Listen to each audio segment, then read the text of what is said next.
మీ business ఏదైనా మీ ఊర్లో promotion చేయాలంటే అది సుమన్ టీవీతోనే సాధ్యం. ఇప్పుడే సంప్రదించండి. క్రోధినామ సంవత్సరంలో మేషరాశి వారికి ఎలా ఉండబోతుంది? ఆదాయం ఎలా ఉండబోతుంది? రాజపూజ్యం ఏంటి? అవమానం ఎంత? ఇట్లాంటి విషయాలు కూడా తెలుసుకుందాం.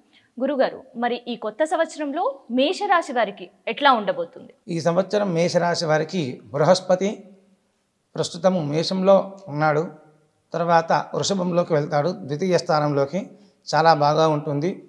ఈ బృహస్పతి ప్రస్తుతం మేషంలో తన జన్మస్థానం ఉన్నాడు కాబట్టి దానివల్ల మనకు ఆర్థికంగా వచ్చేటటువంటి కొన్ని ఇబ్బందులు, అంటే ధనం వచ్చేది ఉన్నా పోయేది ఉన్నా కొద్దిగా కుత్సితగా స్థితిగా ఉంటుంది, చాలా ఇబ్బందిగా ఉంటుంది.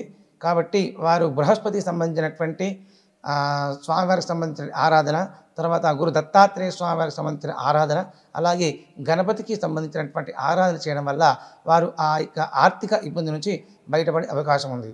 అలాగే ఈ సంవత్సరం మేషరాశి వారికి శనీశ్వరుడు 11వ ఇంట్లో కుంభంలో ఉన్నాడు కాబట్టి కొన్ని ఇబ్బందులు కూడాను తగ్గించి వారికి ఈతి బాధను తొలగించేసి అలాగే ముందుకు వెళ్ళే అవకాశం వారి యొక్క వ్యవహార పరంగా కానీ, కుటుంబ వ్యవహార పరంగా కానీ, ఆర్థిక పరంగా కానీ ముందుకు వచ్చే అవకాశం ఉంది. అలాగే ఈ సంవత్సరం మేషరాశి వారికి ఆదాయము వ్యయము 8 ఆదాయము, 14 ఖర్చు, 4 గౌరవించేవారు రాజపూజం ఉంటే 3 అవమానించేవారు నాన్న. ఈ సంవత్సరం వారు ఎక్కువగా అధికంగా ద్వితీయంలో బృహస్పతి ఉన్నాడు కాబట్టి దోషమేం లేదు.